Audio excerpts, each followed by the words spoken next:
আবারও খারাপ সময় সতর্কতা আসিফ নজরুলের। স্বৈরাচারের প্রেতাত্মার তৎপরতা দেখছেন বদিউল আলম মজুমদার। নতুন কর্তৃত্ববাদ নিয়ে প্রশ্ন ইফতেখারুজ্জামানের।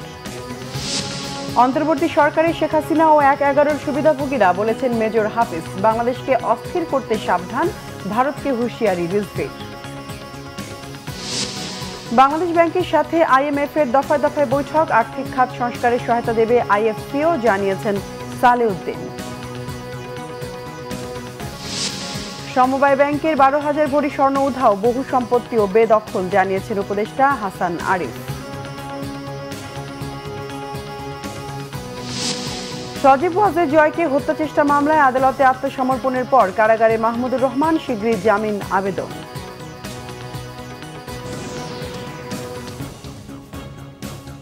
দেখছিলেন ক্রাউন সিমেন্ট সংবাদ শিরোনাম, এবার বিস্তারিত সংবাদ।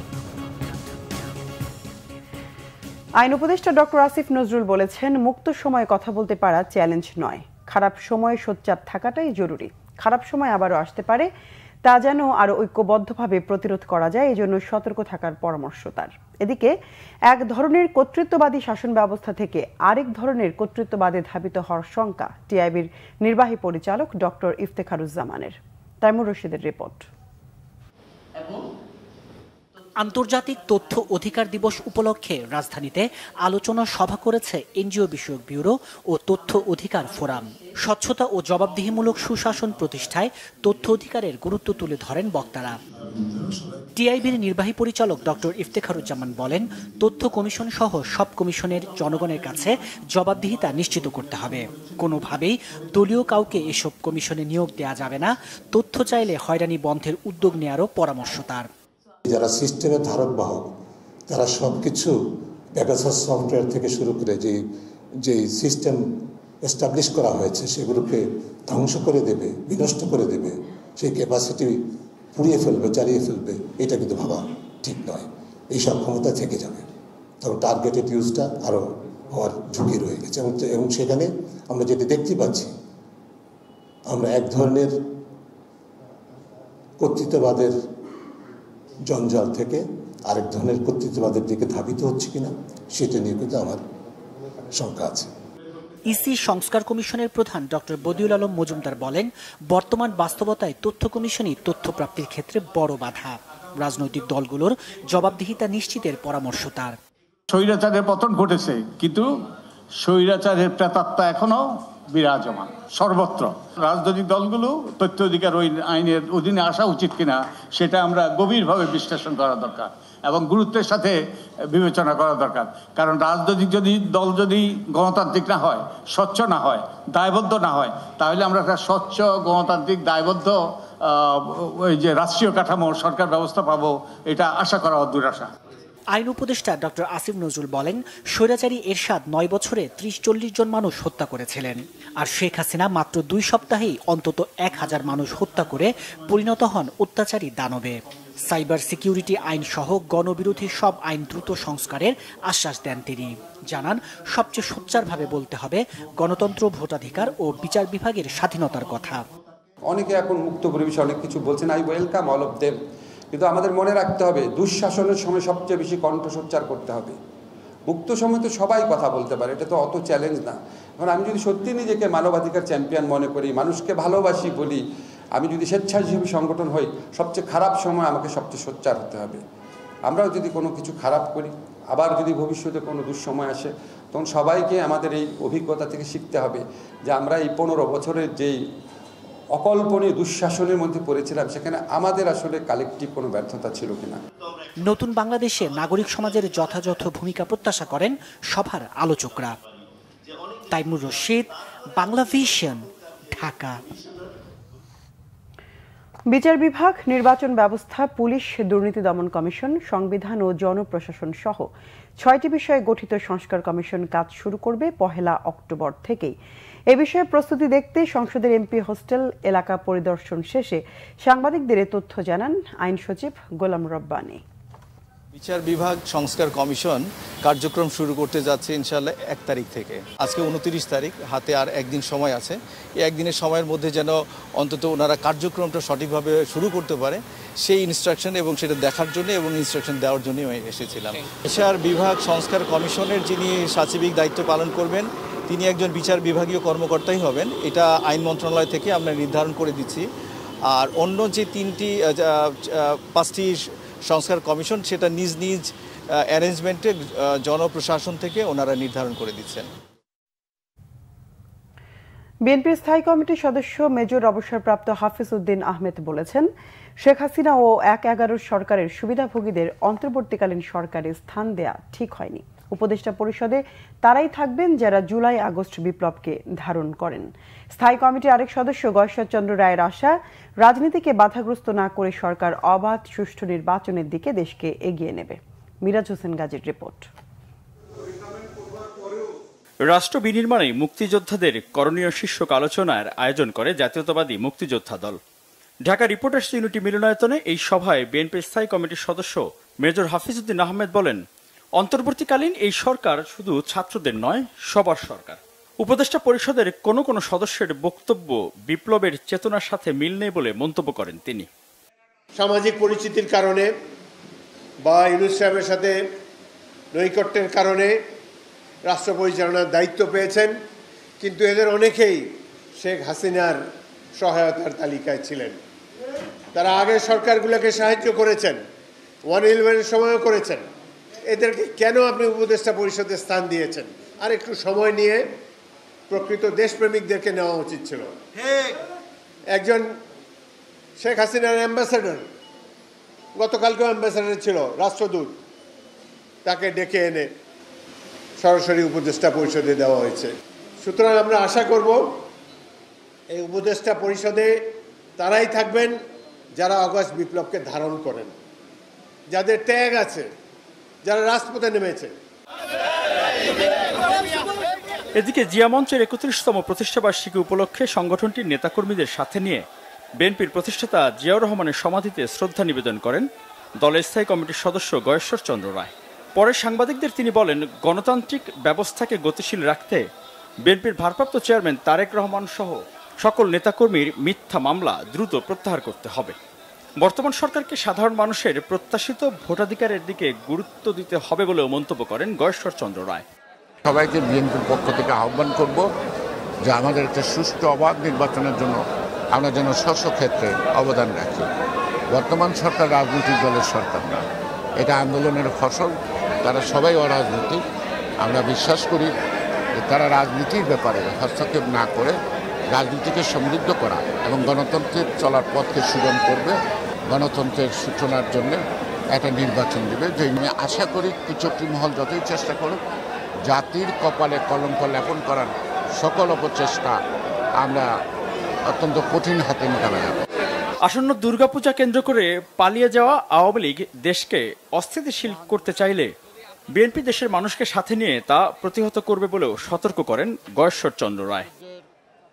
মিরাজ হোসেন গাজী, বাংলা ভিশন, ঢাকা।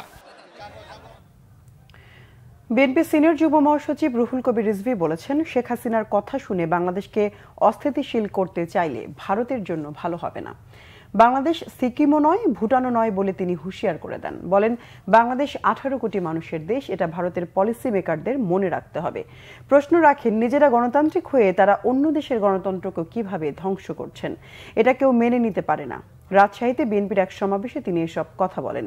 রিজভী আরও বলেন, স্বৈরাচার সরকারের সচিবদের রেখে নির্বাচন কমিশন সহ রাষ্ট্র সংস্কার হবে না। এই সরকারকে তারা ব্যর্থ করে দেবে। মন খারাপ যে শেখ হাসিনাকে তারা ক্ষমতায় রাখতে পারেননি। আপনারা নিজেরা একটা গণতান্ত্রিক দেশ, আপনারা নিজেরা গণতান্ত্রিক দেশ হয়ে বাংলাদেশে শুধু একজন ব্যক্তি যে ভোট করে না, যে জনগণের ভোটকে হরণ করে, যে ভোট কেন্দ্রে ভোটারদের যেতে দেয় না, জোর করে সকালের ভোট সন্ধ্যার মধ্যে তারা একতরফা ঘোষণা করে, এই ধরনের একজন দুরাচারী, এই ধরনের একজন গণ দুশ্মন, তাকে কি করে আপনারা সমর্থন করে? এটা আজকে বাংলাদেশ না, আন্তর্জাতিকভাবে প্রত্যেকের প্রশ্ন। দেশের আর্থিক খাত নিয়ে বাংলাদেশ ব্যাংকের সাথে বৈঠক করেছে আন্তর্জাতিক মুদ্রা তহবিল IMF। চলতি সফরে তৃতীয় দিনের মতো বৈঠকে বসেন তারা। সকাল 10টায় IMF এর 3 সদস্যের প্রতিনিধি দল বাংলাদেশ ব্যাংকে আসেন। প্রায় 1.5 ঘন্টার মতো বৈঠক হয় সেখানে। IMF প্রতিনিধি দলের সফরের প্রথম দিকে ব্যাংক খাত রিজার্ভের বিষয় নিয়ে কথা হলো। এবারের আলোচনায় স্থান পায় আর্থিক প্রতিষ্ঠান খাত এবং পুঁজিবাজারের বিষয়গুলো। IMF এর বাংলাদেশ সফরে দেশের আর্থিক খাতের সব বিষয়ে সংস্কার ও পুনরুদ্ধারের বিষয়ে আলোচনা হবে বলে জানা গেছে।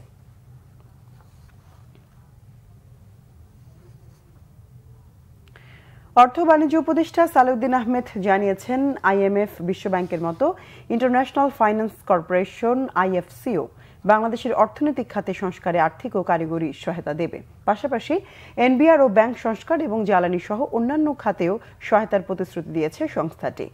অক্টোবরে IMF এর বোর্ড মিটিংয়ে টাকার বিনিময় সিদ্ধান্ত জানা যাবে। সচিবালয়ে বিশ্বব্যাংক এবং ইন্টারন্যাশনাল ফাইন্যান্স কর্পোরেশন IFCর প্রতিনিধি দলের সাক্ষাৎ শেষে অর্থ উপদেষ্টা এসব কথা জানান।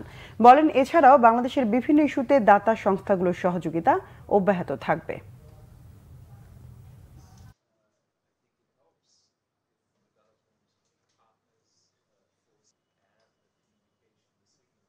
ওরা ওদের সহায়তা, কারিগরি সহায়তা এবং আর্থিক সহায়তা দেওয়ার ব্যাপারে ফার্দার অক্টোবরে যখন আমি যাব সেখানে আমরা আরও আলোচনা করব। মোট কথা ওরা সব ব্যাপারে আমাদের সাথে দিতে পারে, তবে আমাদের কিছু কাজ করতে হবে, কিছু কন্ডিশন আছে, সেগুলো আমরা পালন করব। আর্থিক সহায়তা দেবে, কারিগরি সহায়তা দেবে, ব্যাংকিং সেক্টর রিফর্ম আছে, NBR রিফর্ম আছে, তারপর ওদিকে আবার এনার্জি সেক্টরে কিছু আছে। সেগুলো এনার্জিতে সার্বিকভাবে আমাদের আর্থিক উন্নয়নের জন্য এবং সামাজিক উন্নয়নের জন্য ফ্লাড, পোস্ট ফ্লাড রিহ্যাবিলিটেশন, এগুলো যে সব ব্যাপারে আলাদা। আর একটা হলো না অ্যামাউন্ট, আমি এখন বলবো না অ্যামাউন্ট, কারণ প্রত্যেকটা ডোনার অন্যান্য ডোনার দেবে, সেগুলো একভাবে ইস্যু করে পরে আপনার কাছে সব জানানো হবে। LGRD মন্ত্রণালয়ের উপদেষ্টা AF হাসান আরিফ জানিয়েছেন, এই সময় ব্যাংকের 12,000 ভরি স্বর্ণের খোঁজ পাওয়া যাচ্ছে না। ব্যাংকের সম্পত্তি বেদখল হয়ে আছে বলেও অভিযোগ করেছেন তিনি। কুমিল্লার পল্লী উন্নয়ন একাডেমি বোর্ডের 57তম বার্ষিক পরিকল্পনা সম্মেলনে যোগ দিয়ে কথা জানান এই উপদেষ্টা। AF হাসান আরিফ বলেন, সমবায়ে দাঁড়াতে পারছে না, কারণ সমবায়ীদের মধ্যে সমবায়ের মন মানসিকতার অভাব। সমবায়ীরা শুধু কমিটিতে ঢুকতে চায়, কি উন্নয়ন হলো সেদিকে তাদের লক্ষ্য নেই। সভায় বিশেষ অতিথি ছিলেন PPRC chairman doctor Hossain Zillur Rahman, স্থানীয় সরকার বিশেষজ্ঞ প্রফেসর ডক্টর তোফায়েল আহমেদ, বোর্ডের মহাপরিচালক সাইফুদ্দিন আহমেদ। 12,000 ভরি সোনা খোঁজ পাওয়া যাচ্ছে না। এই হচ্ছে সমবায় ব্যাংকের অবস্থা। সমবায় ব্যাংকের সম্পত্তি আছে, সেই সম্পত্তি বেদখল হয়ে আছে। তো তাহলে এটা হচ্ছে সমবায়ের একটা চিত্র। অন্যান্য সমবায়ের অবস্থাও তাই। সেখানে কমিটি কারা গঠন করবে সেটা নিয়েই মারামারি, কামড়াকামড়ি।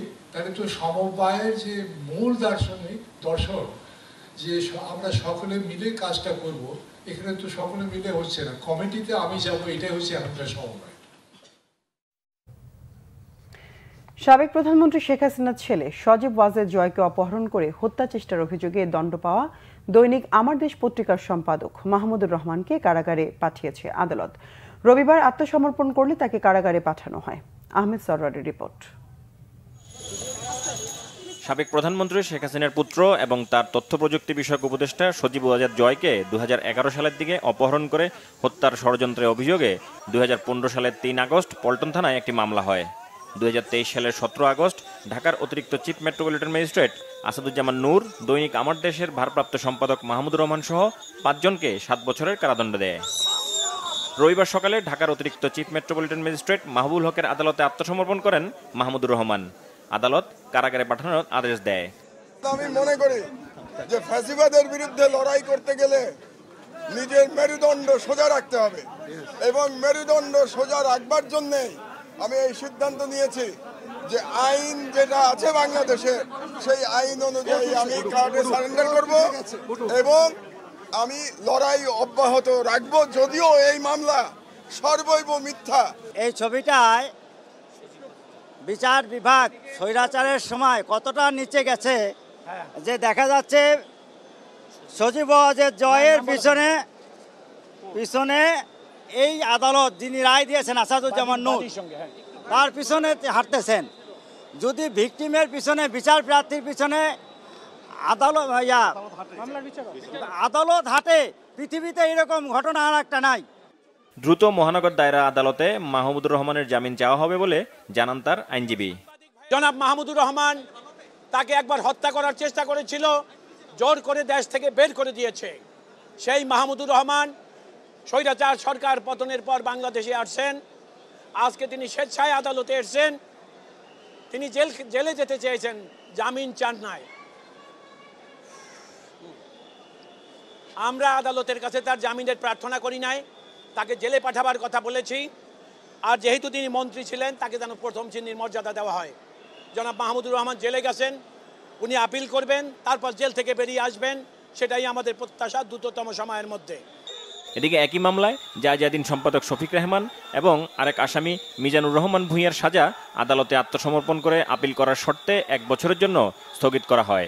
স্বরাষ্ট্র মন্ত্রণালয়ের এক প্রজ্ঞাপনে এই তথ্য জানানো হয়। আহমেদ সরওয়ার, বাংলা ভিশন, ঢাকা। দেশের অধিকাংশ কৃষকের আর্থিক সক্ষমতা কম হওয়ায় যে কোনো প্রাকৃতিক দুর্যোগ, বিশেষত বন্যা, কৃষকদের কাছে অনেকটা ট্রমার মতোই হয়ে গেছে বলছেন কৃষি খাত সংশ্লিষ্টরা। এদিকে কৃষি মন্ত্রণালয় জানাচ্ছে, অতিবৃষ্টি ও উজান থেকে নেমে আসা পাহাড়ি ঢলে সৃষ্ট সাম্প্রতিক বন্যায় দেশের বিভিন্ন জেলায় ৩,৩46 কোটি টাকার ফসলের ক্ষতি হয়েছে। কৃষককে বাঁচাতে ও কৃষি খাতের উন্নয়নে কৃষির জন্য স্বতন্ত্র পঞ্চবার্ষিকী পরিকল্পনা প্রণয়নের তাগিদ দিচ্ছেন খাত সংশ্লিষ্টরা। গোলাম ময়নুল আহসানের প্রতিবেদন, কৃষি খাত নিয়ে প্রথম পর্ব আজ। উন্নত দেশে মাত্রাতিরিক্ত কার্বন নিঃসরণে পৃথিবীর তাপমাত্রা বাড়ছে, যার ফলাফল হিসেবে উত্তর মেরুতে বরফ গলতে শুরু করেছে, যা ঝুঁকির কারণ বাংলাদেশের মতো নিচু দেশগুলো। এছাড়া জলবায়ু পরিবর্তনের নেতিবাচক প্রভাবে দেশে এখন ঘন ঘন বন্যা হচ্ছে, এতে ক্ষতিগ্রস্ত হচ্ছেন কৃষক ও কৃষি খাত। কৃষি মন্ত্রণালয়ের তথ্য মতে সাম্প্রতিক সময় অতিবৃষ্টি ও বন্যায় 23 জেলায় গড়ে 14.58% ফসল নষ্ট হয়ে গেছে, আর ক্ষতিগ্রস্ত হয়েছেন 14,14,000-এর বেশি কৃষক। এদিকে আগস্টের বন্যায় ফেনী, কুমিল্লা, নোয়াখালী সহ দেশের উত্তর পূর্বাঞ্চলে 11 জেলায় ব্যাপক ক্ষতি হয়েছে ফসলের। বিছন ফালাইছি, সবগুলি পয়সা গেছে, এই তো এখানে বেশি দূর না। তো এখন আমার সবগুলি ব্যবস্থা যে গেলে আমার আশা ছিল, ওই আশাটা সব শেষ। এখন আমি যে এখানে মনে করেন আমার নিজের গাড়ি দিয়ে হাল বাই সবগুলি, এখন মানুষকে বলতে পারি না আমার টাকাটা দাও। কারণ আমাদের এই কুমিল্লা ডিস্ট্রিক্টের ভিতরে যে আমাদের বাপ বলেন, দাদা বলেন, এরাও এত ফানি জীবনে দেখে নাই যে ইন্ডিয়ার বড় বড় ফানিতে আইসা আমাদের সব ধ্বংস। চেষ্টা করতেছি ঘুরে দাঁড়ানোর, তো এখন তো আমরা ঘুরে দাঁড়াইতে গেলে অনেক প্রবলেম হইতে হয়। যদি সরকার কিছু চেষ্টা করে আমাদের পিছনে খাড়ে, এরকম আমি একা না, কিন্তু আমার পুরো গ্রামে এই অবস্থা। শুধু কৃষিকে ঘিরে একটি পঞ্চবার্ষিকী পরিকল্পনা করতে হবে। সেখানে রাষ্ট্র সংস্কারের যে কাজ হচ্ছে, সেখানে অনেক জায়গা রয়ে গেছে যেখানে আপনার পদ্ধতিগত বিধিবিধান, আইনের ত্রুটির কারণে এখানে কৃষক এটা পাচ্ছে না। জ্ঞান, মেধা, প্রজ্ঞা, দেশপ্রেম, আদর্শ, নীতি, নৈতিকতা যার আছে, তাদেরকে নিয়ে দীর্ঘমেয়াদী কৃষির পরিকল্পনা নিতে হবে। তাহলেই আপনি এই কৃষি বেঁচে যাবে, দেশ বেঁচে যাবে। আমরা যদি উন্নত দেশের দিকে যাই, সবার আগে কৃষিকে নজর দিতে হবে। কৃষি অনুন্নত, দেশ উন্নত, এরকম নজির আপনি দেখাতে পারবেন না। যে পাশ্চাত্যের সোসাইটিতে যারা কৃষক মার্সিডিজ চালায়, তার নিজস্ব প্লেন আছে, সে একটা উন্নত জীবনের অধিকারী, সমৃদ্ধশালী জীবনের অধিকারী। আর আমাদের দেশে কৃষক যিনি দরিদ্র, অবহেলিত, নিষ্পেষিত। কৃষককে সুরক্ষা দিতে বীমা খাত সহায়ক হিসেবে কাজ করতে পারে বলে মনে করেন কৃষি খাত সংশ্লিষ্টরা। বাংলাদেশ কিন্তু বন্যা এবং খরায় খুবই ঝুঁকিপূর্ণ দেশ, এবং এখানে সবচেয়ে বেশি ক্ষতিগ্রস্ত হয় কৃষি, এবং তার জন্য বলা হয় যে কৃষি বীমা প্রচলন করা দরকার। এবং এক সময়ে আমাদের সরকারও কিন্তু বলেছে যে আমরা কৃষি বীমা চালু করব। বীমা করতে গেলে যে সমস্যাটা হয় যে বীমার এই যে টাকাটা, যে প্রিমিয়াম, এটা দেওয়া, সরকার কিছু অংশ এখানে পে করতে পারে, এবং সেটা আমাদের যে ভর্তুকি, কৃষি ভর্তুকি আছে, সেই ভর্তুকি থেকে প্রিমিয়ামের একটা অংশ সরকার প্রদান করতে পারে। পশ্চিমা বিশ্বে আপনি আমেরিকায় যান, সেখানে দেখবেন যে এখানে এই সমস্ত কাজে কিন্তু ইন্স্যুরেন্স কোম্পানিরা ওই প্রাণী সম্পদ রক্ষার জন্য তারা চিকিৎসা সুবিধা দিচ্ছে, কিন্তু তার বিনিময়ে তাকে একটা ইন্স্যুরেন্সের প্রিমিয়াম দেওয়া হচ্ছে। আমরা ফসলের ক্ষেত্রেও আমরা একটা যেগুলো দামি ফসল, সেই সমস্ত দামি ফসলে বিশেষ করে ধরুন যেগুলো আমরা দামি ফল মূল শাকসবজি যেগুলো চাষ হচ্ছে এর মধ্যে যেগুলোতে মূল্যবান অর্থকরী ফসল সেগুলোর দিয়ে কিন্তু বীমা শুরু হতে পারে। কৃষি খাতকে গুরুত্ব না দিলে ভবিষ্যতে দেশের খাদ্য আমদানি নির্ভরতা বাড়বে বলছেন কৃষি অর্থনীতিবিদরা। গোলাম মইনুল্লাহ হাসান, বাংলা ভিশন, ঢাকা। সাকিব আল হাসানের মিরপুরে শেষ টেস্ট খেলা নিয়ে আরও জল ঘোলা হচ্ছে। এবার সাকিবের দেশে ফেরা নিয়ে মুখ খুললেন যুব ক্রীড়া উপদেষ্টা আসিফ মাহমুদ সজীব ভুইয়া। জানান, খেলোয়াড় হিসেবে সাকিবের নিরাপত্তার ব্যবস্থা নেবে সরকার, তবে রাজনীতিবিদ হিসেবে তার প্রতি জনগণের ক্ষোভ থাকলে সেটা প্রশমিত করতে হবে তাকেই। মনির হোসেন খানের রিপোর্ট। গত বৃহস্পতিবার টেস্ট ও টি-20 ক্রিকেট থেকে অবসরের ঘোষণা দেন বিশ্বসেরা অলরাউন্ডার সাকিব আল হাসান। টি-20 আর না খেললেও ঘরের মাঠে দক্ষিণ আফ্রিকার বিপক্ষে শেষ টেস্ট খেলার ইচ্ছা পোষণ করেন। তবে একই সঙ্গে দেশে ফেরা এবং দেশ থেকে সেফ এক্সিটের নিশ্চয়তা চান বিসিবির কাছে। তবে বোর্ড সভাপতি ফারুক আহমেদ জানিয়েছেন, সাকিবের নিরাপত্তা নিশ্চিতের এখতিয়ার বোর্ডের নেই, বল তুলে দেন সরকারের কোর্টে। এ প্রসঙ্গে রবিবার সংবাদ মাধ্যমে কথা বলেন ক্রীড়া উপদেষ্টা। রাষ্ট্রের জায়গা থেকে রাষ্ট্র প্রত্যেক নাগরিককেই নিরাপত্তা দিতে বাধ্য এবং সেটা আমরা তো অবশ্যই করব। এখানে সাকিব আল হাসানের পরিচয় দুইটা, এটা আমাদের মনে রাখতে হবে। খেলোয়াড় হিসেবে একটা পরিচয়, আরেকটা হচ্ছে ওনার রাজনৈতিক পরিচয়।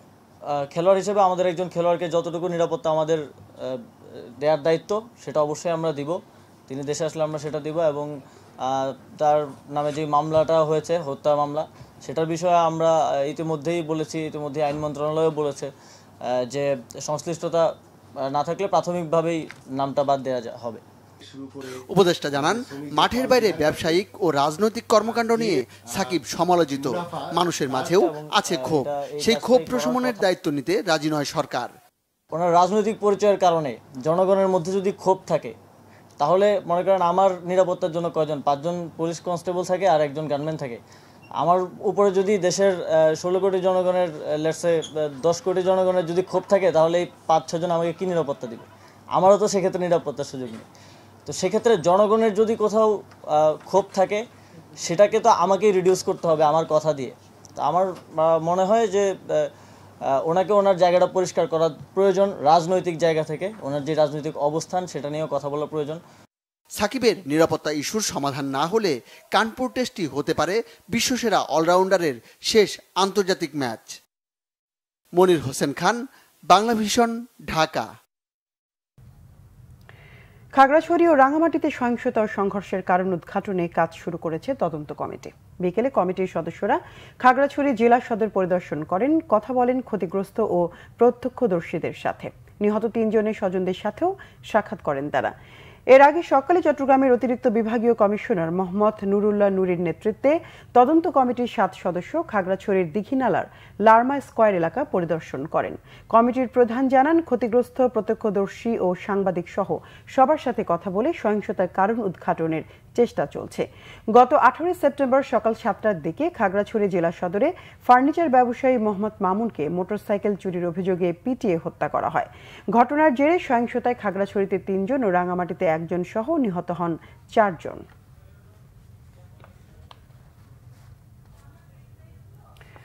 মিয়ানমারে কারাভোগ শেষে দেশে ফিরেছেন 85 বাংলাদেশি। অন্যদিকে তাদের নিয়ে আসা জাহাজে ফেরত গেছেন প্রাণ বাঁচাতে মিয়ানমার থেকে পালিয়ে বাংলাদেশে আশ্রয় নেয়া 123 বিজিপি ও সেনা সদস্য। সকালে কক্সবাজার শহরের উত্তর নুনিয়াছড়া বিআইডব্লিউটিএ ঘাটে গ্রহণ ও হস্তান্তর প্রক্রিয়া শেষ হয়।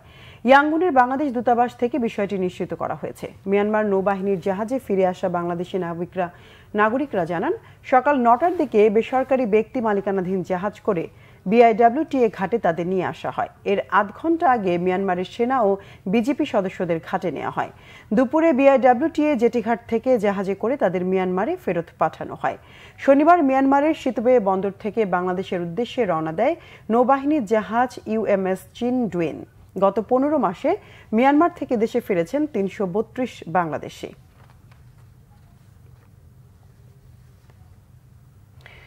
কারামুক্ত শীর্ষ সন্ত্রাসীরা নতুন কোনো অপরাধে জড়ালে তদন্ত করে ব্যবস্থা নেওয়া হবে জানিয়েছেন Dhaka metropolitan police commissioner Mainul Hasan. রবিবার সকালে রাজধানীর পল্টন আউটার স্টেডিয়ামে ওয়ালটন ক্র্যাফট ফুটবল ফেস্টিভ্যাল উদ্বোধন করে তিনি একথা বলেন। এখনও যেসব পুলিশ সদস্য কর্মস্থলে যোগ দেয়নি তাদের বিরুদ্ধে ব্যবস্থা নেওয়ার প্রক্রিয়া শুরু হয়েছে বলেও জানান ডিএমপি কমিশনার। তিনি বলেন, মাদক সন্ত্রাস ও অস্ত্রধারীদের বিরুদ্ধে অভিযান চলমান রয়েছে। চাঁদাবাজির অভিযোগ থাকলে নগরবাসীকে পুলিশকে জানানোর অনুরোধ করেন তিনি। রাজধানীর আইনশৃঙ্খলা পরিস্থিতি উন্নয়নে পুলিশ নতুন উদ্যমে কাজ শুরু করেছে বলেও জানান ডিএমপি কমিশনার।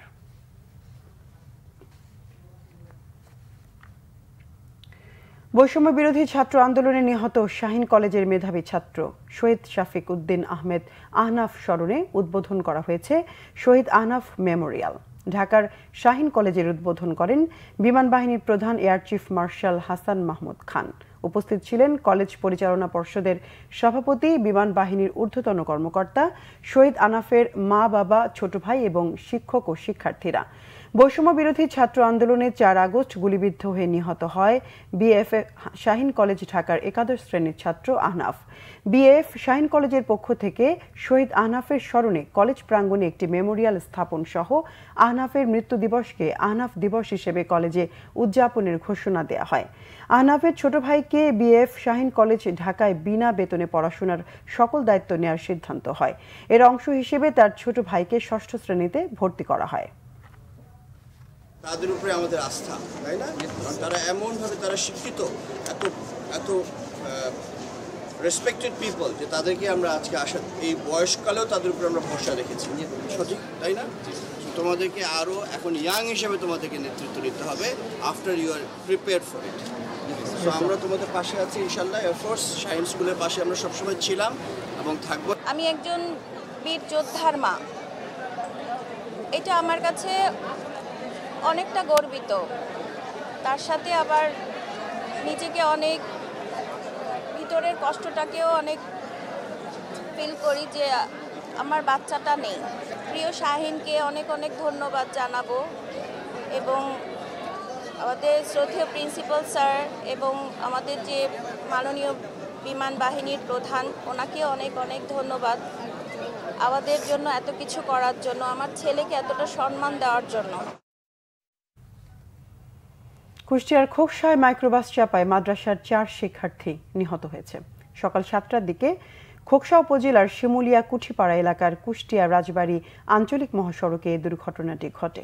পুলিশ জানায়, সকালে শিমুলিয়া কুঠিপাড়া জামে মসজিদে কুরআন পড়া শেষে শিক্ষার্থীরা বাড়ি ফেরার জন্য কুষ্টিয়া রাজবাড়ী আঞ্চলিক মহাসড়ক পার হচ্ছিল। এ সময় ঢাকা থেকে কুষ্টিয়াগামী একটি মাইক্রোবাস তাদের চাপা দিয়ে পাশের পুকুরে উল্টে পড়ে যায়। এতে ঘটনাস্থলেই নিহত হয় তারা। গুরুতর আহত অবস্থায় একজনকে হাসপাতালে ভর্তি করা হয়েছে। এ ঘটনার পর মহাসড়ক অবরোধ করে বিক্ষোভ করে স্থানীয়রা। পরে পুলিশ পরিস্থিতি নিয়ন্ত্রণে আনে। পূবালী ব্যাংক পিএলসির নতুন নিয়োগ পাওয়া 148 জন জুনিয়র প্রবেশনারি অফিসারের জন্য 5 দিনব্যাপী ওরিয়েন্টেশন প্রোগ্রাম শুরু হয়েছে। প্রতিষ্ঠানটির প্রধান কার্যালয়ে উদ্বোধনী অনুষ্ঠানে প্রধান অতিথি ছিলেন পূবালী ব্যাংক পিএলসির ব্যবস্থাপনা পরিচালক ও প্রধান নির্বাহী কর্মকর্তা মোহাম্মদ আলী। বিশেষ অতিথি হিসেবে উপস্থিত ছিলেন ব্যাংকের উপব্যবস্থাপনা পরিচালক মোহাম্মদ ইসা, মোহাম্মদ শাহাদাত হোসেন, আহমেদ এনায়েত মঞ্জুর, মোহাম্মদ শাহনেওয়াজ খান ও মোহাম্মদ আনিসুজ্জামান। মানব সম্পদ বিভাগের প্রধান ও মহাব্যবস্থাপক ইসমত আরা হক অনুষ্ঠানে স্বাগত বক্তব্য প্রদান করেন। ব্যাংকের প্রধান কার্যালয়ের মহাব্যবস্থাপক বৃন্দ ও ব্যাংকের ঊর্ধ্বতন নির্বাহীরা উপস্থিত ছিলেন। নবীনদের নিষ্ঠা ও সততার সঙ্গে কাজ করার আহ্বান জানান ব্যবস্থাপনা পরিচালক মোহাম্মদ আলী। সংবাদ শেষ করব ক্রাউন সিমেন্ট শিরোনামগুলো আরেকবার জানিয়ে।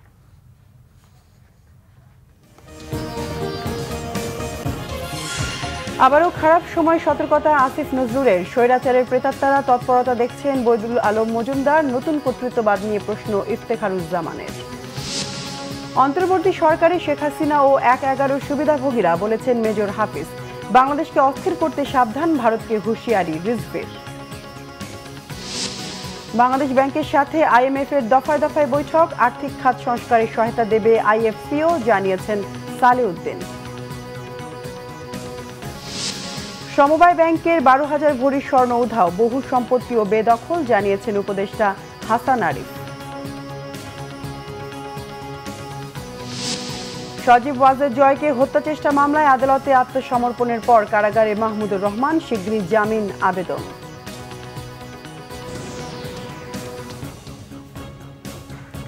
দর্শক, এ ছিল এখনকার মতো। পরের সংবাদ রাত 10:30। এর আগে 9টায় রয়েছে নিউজ 20। এছাড়া বাংলাভিশন সংবাদ ও সংবাদ সংশ্লিষ্ট অনুষ্ঠান দেখতে ভিজিট করুন www.bvnews24.com ও facebook.com/banglavisionnews এবং সাবস্ক্রাইব করুন youtube.com/banglavisionnews। এতক্ষণ সঙ্গে থাকায় ধন্যবাদ সবাই।